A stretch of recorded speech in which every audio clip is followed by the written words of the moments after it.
انسان وسائل کو مقصد بنا بیٹھا ہے اور وقت مقصد کو وسیلہ تصور کرتا ہے، حالانکہ یہ اس کی غلط فہمی ہے۔ مقاصد مقاصد ہوتے ہیں اور وسائل وسائل ہوتے ہیں۔ مقاصد اہم ہوتے ہیں اور وسائل اس میں ممد اور معاون ہوتے ہیں۔ اگر مقصد کو وسیلہ بنا دیا جائے اور وسیلے کو مقصد تصور کیا جائے تو پھر چیز نہیں چلے گی، گھر نہیں چلے گا، ادارہ نہیں چلے گا، حکومت اور دنیا کا نظام کیسے چلے گا؟ مقصد کو مقصد کی جگہ میں رکھنا چاہیے اور وسیلے کو وسیلے کی جگہ میں رکھنا چاہیے۔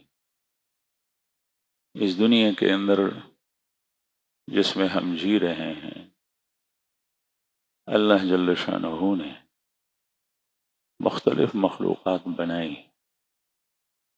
اور یہ انسان مختلف کاموں میں لگا ہوا ہے۔ ہر ہوشیار، عقل مند اور ذی عقل آدمی وہ ویسے فارغ نہیں بیٹھتا، وہ کسی نہ کسی کام میں مشغول ہے۔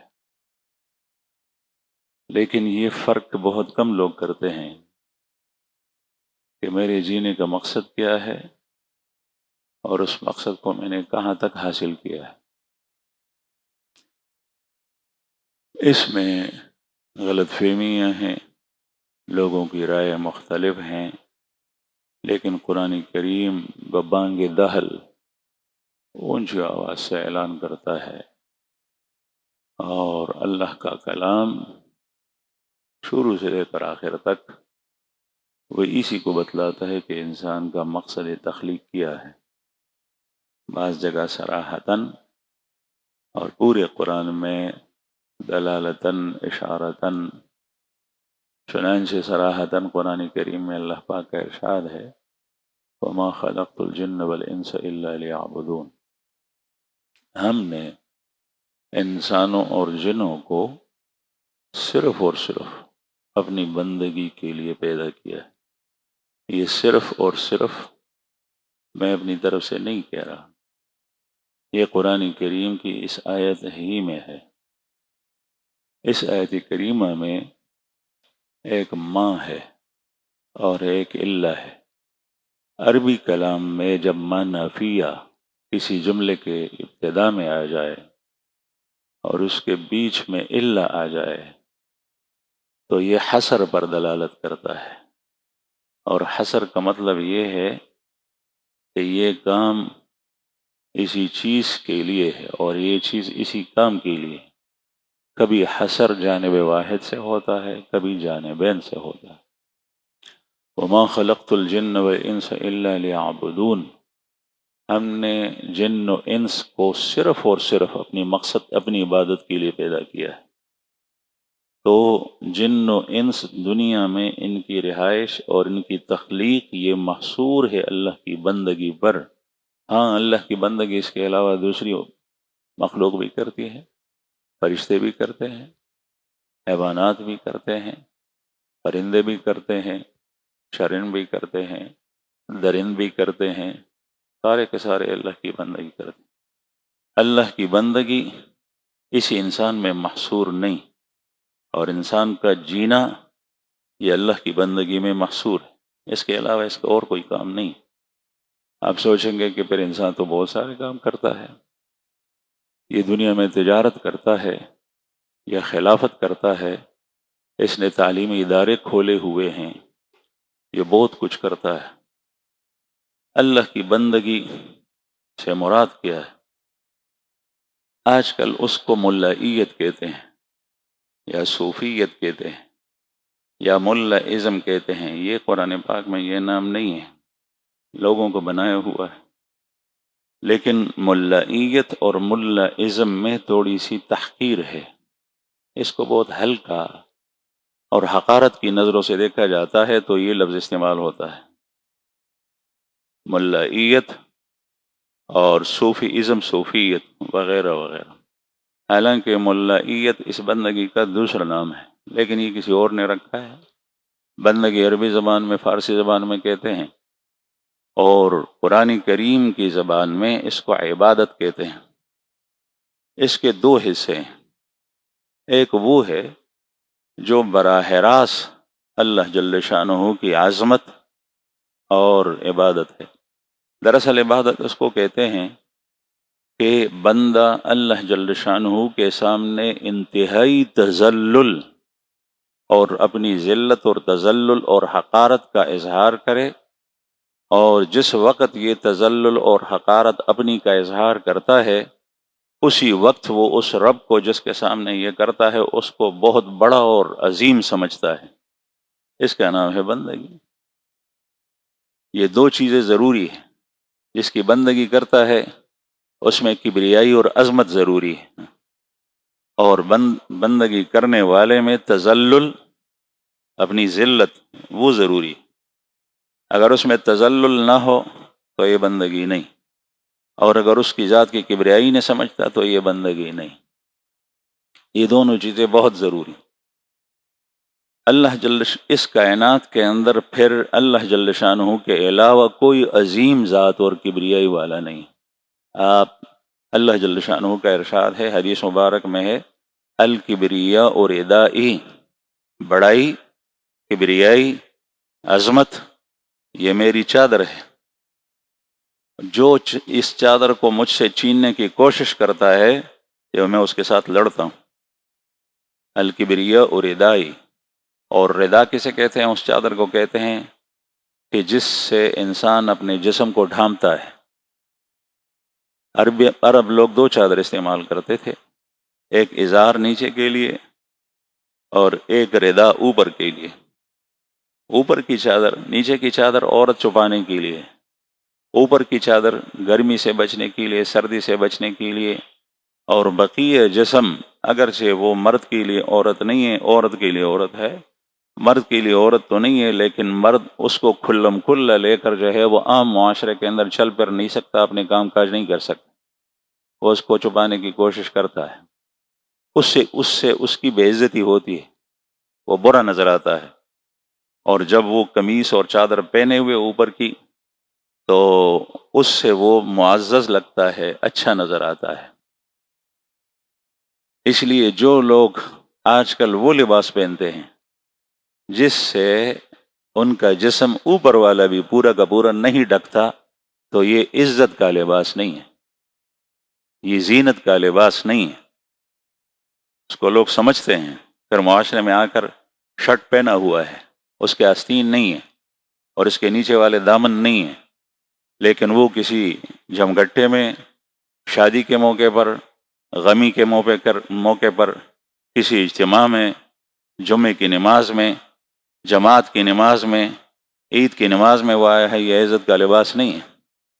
قرآن کریم میں اللہ پاک کا ارشاد ہے، خذوا زینتکم عند کل مسجد، خذوا زینتکم عند کل مسجد، ہر نماز کے وقت زینت کو لے لو۔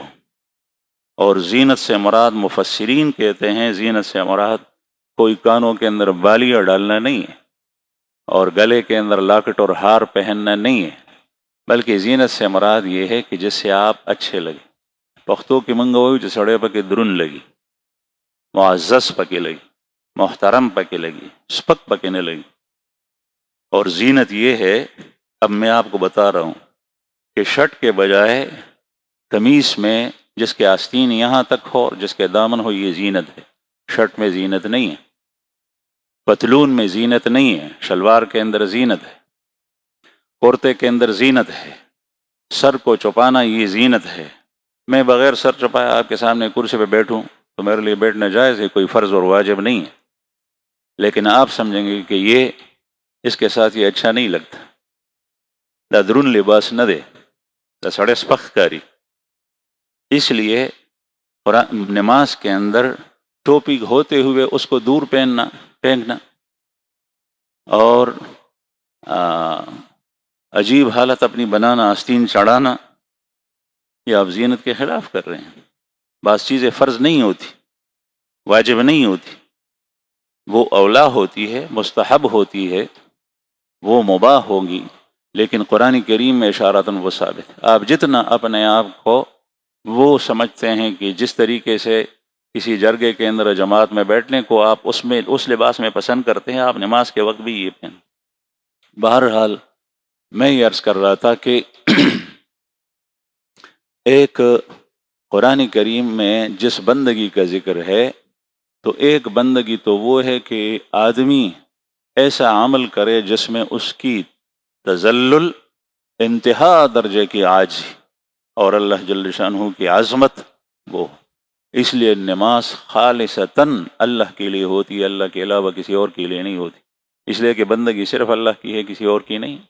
اسی نماز کے اندر یہ انسان جو تمام مخلوقات میں اشرف ہے، تمام مخلوقات میں اشرف ہے، افضل ہے، معزز ہے، یہ اپنے پیشانی زمین کے اوپر رکھتا ہے۔ اس لیے قرآن کریم میں پوری نماز کو کبھی کبھی اللہ جل شانہ نے سجدے سے تعبیر کیا ہے، کبھی پوری نماز کو اللہ پاک نے رکوع سے تعبیر کیا ہے۔ کیوں؟ اس لیے کہ یہ نماز میں وہ اہم جز ہیں جس میں آدمی اپنی تذلل اللہ جل شانہ کے سامنے پیش کرتا ہے، ظاہر کرتا ہے کہ یا اللہ، میں باوجود اس کے کہ یہ ساری چیزیں آپ نے میرے لیے بنائی ہیں، میں آپ کے سامنے جھکتا ہوں، آپ کی عظمت کے سامنے، آپ کی کبریائی کے سامنے، آپ کی خالقیت کے سامنے، آپ کی مالکیت کے سامنے، آپ ایسے صفات کے ساتھ جو سارے کے سارے کمال کے صفات ہے اس سے متصف ہیں، اکرام کے صفات ہے اس سے متصف ہے، آپ کے اندر نقص اور عیب کی کوئی چیز ہی نہیں ہے، کوئی ذرہ بھی نہیں۔ ان سارے کمالات اور ان سارے عظمتوں کے سامنے میں آپ کے سامنے جھکتا ہوں، اس کو کہتے ہیں نماز۔ اور انسان کی پیدائش کا مقصد در حقیقت ہے ہی یہی۔ پھر یہ دوسری چیزیں بعض جو آتی ہیں وہ اس کے ارد گرد گھومتی ہیں۔ مرکزی کردار اسی بندگی کا ہے، جس کو آپ ملائیت کہیں اور اندر کی باطنی زندگی اس کو صوفیت کہیں، اس کو ملا ازم کہیں، اس کو صوفی ازم کہیں، اس کو آپ حقارت کی نظروں سے دیکھیں، لیکن آپ کی پیدائش کا مقصد یہ ہے۔ اگر ایک آدمی اپنے باپ کو بھول جائے، وہ کہتا ہے یہ میرا باپ نہیں ہے، باپ کی نسبت کسی اور کی طرف کرے، تو اس سے اس کی ذلت ہوتی ہے لوگوں کے سامنے، یہ پتہ نہیں کچھ اور پیدا ہوگا۔ اگر اپنی مقصد بھول جائے اور اپنی نسبت کسی اور چیز کی طرف کرے تو اس کی غلط فہمی، یہ جاہل ہے، ناواقف۔ باقی یہ مرکزی کردار اللہ جل شانہ کی بندگی۔ میں آپ کو یہ عرض کرتا ہوں کہ لوگ سمجھتے ہیں کہ حکومتیں، عمارتیں، وزارتیں، بادشاہی یہ بڑی چیز ہے۔ جو لوگ مسجد کے اندر بیٹھے ہوئے ہیں اور نماز میں کھڑے ہیں، یہ نہیں، یہ ملائیت ہے، ملا کی دوڑ مسجد تک، اور جو کام ہم کر رہے ہیں وہ دراصل کام ہے۔ اگر یہ بادشاہی، یہ حکومت، یہ نظام شریعت کے خلاف ہے اور یہ طاغوت کا نظام سے لے کر ان کے قوانین سے لے کر اس پر چلایا جا رہا ہے، تو پھر تو ہے ہی غلط شروع سے۔ اور اگر یہ نظام سارا کا سارا اسلامی شریعت اور قانون کے مطابق ہو، الف سے لے کر یا تک، اس کے باوجود بھی یہ مقصد نہیں ہے، بلکہ مقصد وہ نماز پڑھنا ہے، وہ ملائیت ہے، وہ اللہ کی بندگی ہے، اور یہ اس مقصد کی اشاعت کے لیے ہے کہ اس مقصد کو ترویج دی جائے، اس مقصد کو ادا کرنے والے معاشرے کے امن کے لیے ہے کہ وہ امن سے اللہ کی بندگی کریں۔ خلافت اس لیے ہوتی ہے، حکومتیں اس لیے ہوتی ہے۔ قرآن کریم میں اللہ پاک کا ارشاد میں اپنی طرف سے نہیں کہتا الذین ان مکناہم فی الارض اقاموا الصلاة وآتوا الزکاة وامروا بالمعروف ونہوا عن المنکر۔ یہ وہ لوگ ہیں، خلفاء، صحابہ کرام اور ان کے نقش قدم پر چلنے والے مومنین، یہ وہ لوگ ہیں الذین ان مکناہم فی الارض، اگر ان کو ہم نے زمین میں حکومت دی، ان مکناہم فی الارض، اگر ان کو ہم نے زمین میں قدرت دی، ان مکناہم فی الارض، اگر ہم نے ان کو زمین میں سطوت اور سلطنت دی، ان کو اقتدار دیا، اقام الصلاۃ، کیا کریں گے پھر؟ نمازوں کو قائم کریں گے، وآتوا الزکوٰۃ، زکاتوں کو دیا کریں گے، وامروا بالمعروف، اچھے کاموں کا حکم دیں گے، ونہوا عن المنکر، اور برے کاموں سے روکیں گے۔ آپ مجھے بتا دیں کہ اقامت الصلاۃ یہ وہی مقصد تخلیق ہے، اللہ جل شانہ کی بندگی ہے، یہی نماز پڑھنا وہ چیز ہے جس کو آج کل معاشرے کے اندر طاغوت نہیں، یہود و نصارہ نہیں، بلکہ یہ مسلمانوں کے بعض افراد ان کی حقارت کی نظروں سے دیکھ، ہمارے معاشرے کے اندر یہ چیزیں سامنے آتی ہیں، اور ان جماعت کے اندر سامنے آتی ہے جن کی نسبت حکومت کی طرف کی جاتی۔ قرآن کریم میں اللہ پاک نے صاف صاف فیصلہ کیا ہے، اگر آپ کی حکومت اسم اللہیت کے خلاف کام کر رہی ہے تو اس کا مطلب ہے آپ کا سارا شیطان کی جولی میں ڈال رہے ہیں، یہود نصارہ کی جولی میں ڈال رہے ہیں، کسی اور کی جولی میں ڈال رہے ہیں، آپ اللہ کے لیے نہیں کر رہے۔ تو خلافت کا مقصد یہ ہے نماز قائم کیا جائے، اور یہ صرف خود نہیں اقام الصلاۃ، بلکہ یہ معاشرے کے اندر بھی نماز کا نظام قائم کرے، زکوٰۃ کا نظام قائم کرے، اس لیے کہ ان کو اللہ نے قدرت دی، تمکین دی۔ ایک شخص مسلمان ہے، وہ کسی معاشرے میں، محلے میں، گاؤں کے اندر رہتا ہے اور وہ نماز نہیں پڑھتا، اس حکومت اسلامیہ کی ذمہ داری ہے کہ اس کو کان سے پکڑ کر نماز پر لے آئے، کافر کو نہیں، چاہے وہ اسلامی معاشرے کے اندر رہ رہا ہو، ہاں اس کو چاہیے کہ وہ کافر اسلامی معاشرے میں رہتے ہوئے اپنے اوپر اسلام کے قانون کو لاگو اور مسلط کرے، اگر وہ نہیں مانتا تو وہ اس حکومت کے رحم میں رہنے کے قابل نہیں ہے، وہ باہر چلا جائے۔ ہم اس کو جانتے نہیں ہیں، اس کو ذمی کہلاتا ہے، وہ اس معاشرے کے قابل نہیں ہے، اس لیے کہ وہ ہمارے امن کو سبوتاش کرنا چاہتا ہے، چاہے وہ عیسائی ہے، چاہے وہ ہندو ہے، کچھ بھی۔ اسلام نے کبھی بھی اس بات کی اجازت نہیں کہ وہ اسلام میں مذہب کے پھیلانے میں، مسلمانوں کی بندگی پر عمل کرنے میں کوئی رکاوٹ بنے اور پھر بھی اس معاشرے کے اندر ہے، وہ کافر قابل۔ اور جو کافر ایسا نہیں ہے، وہ اسلام کے قانون کو مانتا ہے، معاشرے کے اندر رہتا ہے، تو اس کی جان بھی محفوظ، اس کا گھر بھی محفوظ، اس کی اولاد بھی محفوظ، اس کا مال بھی محفوظ، اس کی جائیداد بھی محفوظ۔ اور امن کو سبوتاش کرنے میں یہ بھی داخل ہے کہ کافر، سکھ اور ہندو رمضان کے مہینے میں کھلم کھلا اور آزادی کے ساتھ لوگوں کے سامنے روزہ نہ کھائے پیے نہیں، اس لیے کہ یہ اس وقت معاشرہ مسلمانوں کا وہ سارا کا سارا روزہ رکھے ہوئے، یہ شخص روزہ توڑتا ہے۔ آپ حضرات کو پتہ ہے، جو مسلمان بچہ نابالغ تھا، دوپہر کے وقت وہ بالغ ہو گیا تو بقیہ یوم، باقی دن میں وہ کھائے گا پیے گا نہیں، اس کو روزہ نہیں ہے لیکن وہ کھائے پیے گا نہیں، اس لیے کہ اب بالغ ہے، اور یہ روزے کی حرمت اور احترام اس کے ذمہ لازم ہے۔ روزہ رکھنا تو اس کا نہیں ہوگا، لیکن روزہ کا احترام اب اس پر لازم ہے۔ اب اگر یہ کھائے گا تو یہ روزے کے احترام کو سبوتاش کرتا ہے، توڑتا ہے، مسلمانوں کے اندر ہلچل پھیلے گی، یہ لڑکا کیوں کھا رہا ہے؟ مسافر تھا، پیدل آ رہا تھا، سوار آ رہا تھا، اس نے سفر کیا، سفر کے دوران اس کو کھانے پینے کی اجازت تھی کہ روزہ نہ رکھے، فرض نہیں ہے، اجازت تھی۔ اب یہ اپنے حد پہ پہنچ گیا، اپنی آبادی میں پہنچ گیا، اور کس وقت پہنچا؟ ظہر کو، ظہر سے لے کر مغرب تک کا وقت باقی ہے، اس کا روزہ نہیں ہے، لیکن رمضان کے احترام میں اب یہ بقیہ دن کھانا پینا بالکل بند کرے گا، نہ لوگوں کے سامنے کھائے گا، نہ غسل خانے اور تنہائی میں چھپ کر کھائے گا۔ ایک خاتون اپنی ماہواری کے ایام سے نکلی ظہر کو اور اس کا خون آنا بند ہو گیا، بقیہ دن اس کے اوپر لازم ہے کہ وہ رمضان کے احترام میں کھانا پینا بند کرے۔ میں یہ عرض کر رہا تھا کہ جو اسلامی معاشرے کے اندر کوئی کافر کیوں نہ ہو، وہ مسلمانوں میں رکاوٹ بنتا ہے، ان کی مذہبی چیزوں کو چھیڑتا ہے، ان کی بے حرمتی کرتا ہے، چاہے عقیدہ ہو چاہے اعمال ہو، کچھ بھی ہو، اس کافر کو اسلامی معاشرہ ہرگز امن نہیں دیتا۔ ہاں، اس کافر کو دیتا ہے جو کافر بن کر اسلامی قانون کا احترام کرے۔ تو میں عرض کر رہا تھا کہ بندگی کے براہ راست کام، روزہ رکھنا براہ راست اللہ کی بندگی، نماز پڑھنا براہ راست اللہ کی بندگی، سجدے میں پڑھنا براہ راست اللہ کی بندگی، اللہ کا ذکر کرنا، لا الہ الا اللہ لا الہ الا اللہ لا الہ الا اللہ، براہ راست اللہ کی بندگی۔ بعض لوگ براہ راست بندگی کو بھول جاتے ہیں اور وہ کہتے ہیں کہ یہ چیز تو نہیں ہے۔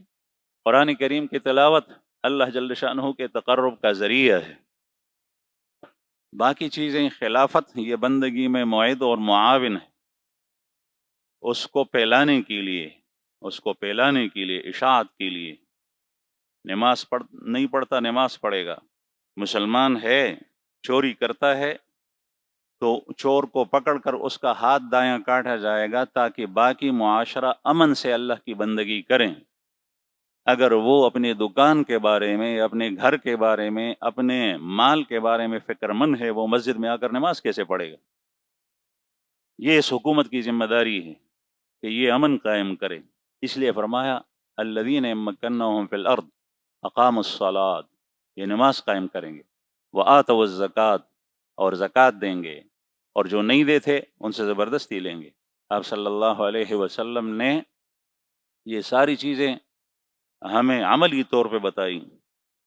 نبی کریم صلی اللہ علیہ وسلم کے پاس ایک شخص آتا ہے اور کہتا ہے کہ یا رسول اللہ میرے لیے دعا کیجئے کہ میرے پاس مال زیادہ ہو جائے۔ آپ صلی اللہ علیہ وسلم نے ارشاد فرمایا جو اللہ نے دیا ہے اس پر قناعت کر اور زیادہ مت مانگ، مطلب ہے کہ تم حقوق قائم نہیں کر سکے گا۔ وہ پھر آیا، اس نے کہا کہ یا رسول اللہ دعا کیجئے کہ میرے پاس مال آ جائے، پھر آپ نے واپس کر دیا۔ پھر تیسری بار یا چوتھی بار جب آیا تو آپ صلی اللہ علیہ وسلم نے بادل ناخواستہ اس کے لیے دعا کی۔ آج کل تو صبح سے لے کر شام تک ایک لائن لگی ہوئی ہوتی، یہ کم ہوتے ہیں کہ میں نماز کیسے پڑھوں گا، اس گناہ میں مبتلا ہوئی سے توبہ طائب کیسے ہوں گا۔ ہوتے ہیں اس افراد، لیکن ان کی لائن لگی ہوئی ہوتی ہے، امریکہ جا رہا ہوں، یورپ جا رہا ہوں، میرے لیے دعا کیجیے، میرے ہاتھ خالی ہیں، روتا ہے نہیں کچھ، پھانسی دیتا ہے اپنے آپ کو، اپنے بچوں کو قتل کرتا ہے یا کرواتا ہے۔ تو یہ میں خبر ہے کل ایک شخص آیا، صحابی نو، ایک شخص آیا، اس نے کہا دعا کیجیے، 3 دفعہ آپ نے واپس کر دیا، پھر اخیر میں دعا کی، اس کے پاس آ گئی امال، مدینہ منورہ میں رہتا تھا، جانور اس کے زیادہ ہو گئے۔ اس زمانے کے اندر مالداری یہی تھی کہ جانور زیادہ ہوں، مدینہ منورہ کے لوگ باغات ہوں، اور جو دوسرے لوگ تھے یہودی، ان کی تجارت، یا بعض لوگ وہیں کے بھی ایسے تھے کہ جو تجارت میں مصروف ہوتے تھے، تو اس کے پاس جانور آ گئے، وہ جانور بڑھتے گئے۔ نماز کے لیے ابتدا میں آتا تھا، پھر جمعے کی نماز کے لیے آتا تھا، باقی نمازوں میں نہیں آتا تھا، پھر جمعے کی نماز میں بھی اس کا آنا بند ہو گیا۔ آپ صلی اللہ علیہ وسلم نے پوچھا فلاں نظر نہیں آتا، اور نبی کریم صلی اللہ علیہ وسلم اگر جماعت اور مسجد میں کوئی نہ ہوتا تو آپ صلی اللہ علیہ وسلم پوچھتے کہ فلاں نہیں ہے، کیوں، بیمار ہے یا کوئی اور وجہ ہے؟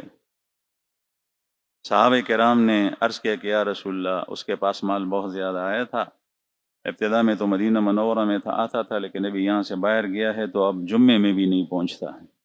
آپ صلی اللہ علیہ وسلم ناراض ہو گئے، خفگی کا اظہار کیا، صحابی کو بھیجا کہ جا کر لوگوں سے زکوٰۃ وصول کرو، زکوٰۃ وصول کرو۔ میں اس پہ عرض کر رہا تھا وآتوا الزکوٰۃ، مسلمان ہے زکوٰۃ نہیں دیتا۔ زکوٰۃ آج کل بہت ساری پریشانیاں بتائی جاتی ہیں، مہنگائی کی بہت ساری پریشانیاں بتائی جاتی، یہ چیز باہر کی مصنوعات بند کرو، یہ کرو وہ کرو، لیکن جو نفع آتا ہے وہ اپنے جگہ پر نہیں پہنچتا۔ اگر ساری کی ساری چیزیں آپ اپنے ملک کی بیچیں لیکن خیانت دور نہ ہو، جس کو آپ کی اصطلاح میں کرپشن کہتے ہیں، قوم خائن ہو، افسران بالا خائن ہو، شخصیات خائن ہو، عہدے اور منصب والے خائن ہم نے دیکھے ہیں، جو اکے دکے ہزاروں میں لاکھوں کے اندر ایک، اللہ جل شانہ ان سے کس طریقے سے کام لیتا ہے۔ لیکن اگر یہ چیز ہو تو وہ مال آئے گا سمندر کی طرح، لیکن اس کے لیے راستے کھلے ہیں، وہ اپنی حد تک نہیں پہنچے گا۔ آپ صلی اللہ علیہ وسلم نے ایک بیمار کو دوائی دی، شہد، یا کوئی بوٹی تھی، پھر بیمار ٹھیک نہیں ہوا، تو کتاب میں دیکھ رہا تھا کہ آپ صلی اللہ علیہ وسلم نے اس دوائی سے پوچھا کہ کیوں، تیرا کام تو یہ ہے، اللہ نے تجھے اس لیے پیدا کیا ہے۔ تو اس دوائی نے اندر سے آواز دی کہ میں اس جگہ تک مجھے چھوڑا نہیں جا رہا، میں راستے کے اندر ہوں، اگر میں وہاں پہنچ جاؤں تو یہ شخص ٹھیک ہو جائے گا، لیکن مجھے اجازت نہیں۔ یہ ایک مثال میں دی۔ ابھی اگر پیسے اپنی جگہ پہ نہیں پہنچتے، مدد آئی ہے غریبوں کے لیے، وہ مدد غریبوں تک نہیں پہنچتی، کسی اور جگہ سارے راستے کھلے ہیں۔ کم زمیندار چو بخور کئی او لختی کی ټول درب وی بوچړی وی واخوي خوره پکې پرتای زی په زی بندي د د ځمکې ته جسمر لختی دی ټول د وخونه ډک دی د اوبه د پټي ته نزي، دا په لختی د پاسه اوړي اخوا دی خوا ځمکه او په اوبه کېږي، لیکن د پټي نه اوبه کېږي۔ تو وہ چیزیں اپنی جگہ پہ نہیں پہنچتی۔ اسی طریقے سے اگر زکوٰۃ دے اور زکوٰۃ کا نظام قائم کیا جائے اور طریقے سے وصول کیا جائے اور اپنی جگہوں تک اس کو پہنچایا جائے تو ایک کافی حد تک یہ چیزیں ختم ہو جاتی ہیں۔ اللہ جل شانہ نے زکوٰۃ کو زکوٰۃ نام رکھا ہے، اور زکوٰۃ کے معنی پاکیزگی۔ جب آپ 40 روپے میں 1 روپے نکالیں گے تو یہ 40 کے 40 پاک ہو گئے۔ اب یہ پاک مال پاک مصارف میں صرف ہوگا اور پاک مال کی برکتیں ہوگی، کھانا پاک، لباس اور پوشاک پاک، بچوں کی تربیت پاک، سارا گھرانہ اور گھر کا ماحول پاک، پاک جگہوں کے اندر گندگی پھر نہیں آئے گی، پھر اللہ جل شانہ کی طرف سے برکت سکینہ یہ چیزیں نازل ہوگی۔ لیکن جب اس مال کے اندر فقراء کا حق ہے، وہ اپنی جگہ پہ نہیں پہنچتا، تو اس نجس نے سارے کے سارے مال کو نجس کر دیا ہے، وہ پاک نہیں رہتا۔ ایک بالٹی پانی میں چھوٹا بچہ ایک پیشاب کا ایک قطرہ ڈالے کرے، خون کا ایک قطرہ گر جائے، شراب کا ایک قطرہ گر جائے، ساری کی ساری بالٹی ناپاک ہو جاتی ہیں۔ اس لیے زکوٰۃ کو زکوٰۃ کہتے ہیں، وہ پاک ہو جاتی ہے۔ جو لوگ دیتے ہیں، اپنے مال کے زکوٰۃ کا اہتمام کرتے ہیں، ان کی مال میں برکت ہوتی ہے۔ اگر حکومت نظام زکوٰۃ کو قائم کرے طریقے سے، ساری کی ساری چیزیں ہوں اور یہ بھی ہو، تو پھر دیکھیں معاشرہ کس طریقے سے ترقی کر جاتا ہے، ساری چیزیں ختم ہو جائیں گی۔ تو میں اس کر رہا تھا کہ اسی مقصد کے گرد ساری چیزیں گھومتی ہیں۔ جہاد اسی مقصد کے گرد گھومے گا تو جہاد جہاد ہوگا، اس میں برکتیں ہوگی، ورنہ لڑائیاں ہوگی، اس کا کوئی نتیجہ نہیں ہوگا۔ وہ مقصد کیا ہے؟ اس کا مقصد یہ ہے کہ بندگی کا نظام اللہ کے زمین میں دنیا کے اندر پھیل جائے، اور جہاں اس کے سامنے کوئی روڑا آئے، کوئی رکاوٹ آئے، کوئی مانع آئے، اس کو دور کیا جائے اس طریقے سے جس سے وہ رکاوٹ دور کی جاتی ہے، اس کو کہتے ہیں جہاد۔ یہ زبردستی کسی پر اسلام کا لاگو کرنا نہیں ہے کہ ہم یہودیوں کو زبردستی مسلمان بنا دو، نہیں۔ یہودیوں کی تعلیم، یہودیوں کے اخلاق، یہودیوں کے معاملات، یہودیوں کا کردار جب اسلام کو دنیا میں پھیلنے نہیں دیتا، مسلمانوں کو اپنی اپنی جگہ میں اللہ کی بندگی کرنے کے لیے نہیں چھوڑتا، چاہے وہ کوئی بھی ہو، اس کو راستے سے ہٹا دیا جائے، تاکہ اللہ جل شانہ کا نظام، اللہ کا قانون بندگی کا وہ پھیل جائے۔ مدارس کے اندر جو سبق پڑھا جاتا ہے، حدیث کا درس ہے، قرآن پاک کا درس ہے، یہ اللہ جل شانہ کی وہ براہ راست بندگی نہیں ہے، بلکہ یہ اس بندگی کی تعلیم ہے۔ اگر کوئی طالب علم، کوئی شیخ الحدیث، کوئی مفتی اور مولانا مدرسہ کے اندر پڑھائے لیکن نماز نہ پڑھے، زکوٰۃ نہ دے اور جو بندگی کے اعمال ہے وہ نہ کرے تو بندگی کی تعلیم تو ہے لیکن بندگی نہیں ہے۔ بندگی تو اسی سے ہے جو اللہ جل شانہ نے بتایا ہے کہ اللہ کے سامنے اپنے سر کو جھکاؤ، اللہ کی پرستش کرو۔ اس لیے کوئی جماعت اٹھتی ہے وہ قوم پرست بنتی ہے، کوئی جماعت اٹھتی ہے وہ دولت پرست اور دولت کی پجاری بنتی ہے، کوئی جماعت اٹھتی ہے وہ حق پرست بنتی ہے، ہم اپنے حقوق کو چھینتے ہیں۔ لیکن ایسی جماعت جو خدا پرست ہو، مسلمانوں کی جماعت وہ ہے۔ آپ صلی اللہ علیہ وسلم نے ایک دفعہ صحابہ کرام کے سامنے ارشاد فرمایا، زمانہ آئے گا جس میں یہ ہوگا یہ ہوگا یہ ہوگا، جو زمانے قیامت کے قریب جو فتنے ہیں وہ تذکرے کیے، اور ظالم امراء آئیں گے جو آپ سے آپ کا حق لیں گے لیکن آپ کا حق تمہیں نہیں دیں گے۔ صحابہ نے عرض کیا ہم کیا کریں؟ اس لیے کہ صحابہ تو بڑے بہادر لوگ تھے، ان کے سینے کے اندر دل تھا، اور اس دل کے اندر اللہ کی محبت اور اللہ کی رسول کی محبت بری ہوئی تھی، وہ جان کی بازی کھیل سکتے تھے اس سب کے لیے۔ تو مقصد یہ تھا کہ ہم ان لوگوں کے ساتھ لڑیں، آپ نے فرمایا کہ نہیں، وہ تمہارے مسلمان بادشاہ ہیں، ان کے ساتھ لڑیں نہیں، اور وہ جو حق آپ سے مانگے وہ لیں، اور آپ اپنا حق جو ہے وہ اللہ سے طلب کریں لیں۔ یعنی یہ جائز حقوق کے لیے بھی آپ جنگ نہ لڑیں، اس لیے کہ جائز حقوق کے لیے بھی جنگ لڑنا، اس کو آپ صلی اللہ علیہ وسلم نے فتنہ قرار دیا۔ آج کل کہتے ہیں کہ حقوق بھی نہیں ہیں اور کہتے ہیں کہ ہم جہاد لڑ رہے ہیں۔ تو عرض ہی کر رہا تھا کہ اللہ کی بندگی، یہ نماز اللہ کی بندگی براہ راست، روزہ اللہ کی بندگی، اپنے مال کا زکوٰۃ نکالنا مالی عبادت ہی اللہ جل شانہ کی بندگی۔ روزانہ ہم 5 نمازوں میں کتنی التحیات اور تشہدوں کے اندر اپنے ان چیزوں کا اعتراف کرتے ہیں، التحیات للہ والصلوات والطیبات، ساری قولی عبادتیں اللہ کے لیے، یعنی بندگی قول سے جو بندگی ہوتی ہے وہ بھی اللہ کے لیے، والصلوات، ساری بدنی عبادتیں اللہ کے لیے ہے، یعنی بدن سے جو بندگی ہوتی ہے وہ بھی اللہ کے لیے، اور والطیبات، ساری مالی عبادتیں بھی اللہ کے لیے، جو بندگی مال سے ہوتی ہے وہ بھی اللہ کے لیے، اس لیے کہ معبود صرف اور صرف ایک ہی۔ اب التحیات قولی عبادتیں کون سی ہیں؟ قرآن کریم کی تلاوت قولی عبادت ہے، لا الہ الا اللہ قولی عبادت ہے، ایمان کا اعتراف اور زبان پہ اقرار کرنا یہ قولی عبادت ہے، ذکر اللہ یہ قولی عبادت ہے، اللہ کی بڑائی، تسبیح، تحمید، تکبیر بیان کرنا یہ قولی عبادت ہے، یہ ساری کی ساری اللہ کے لیے۔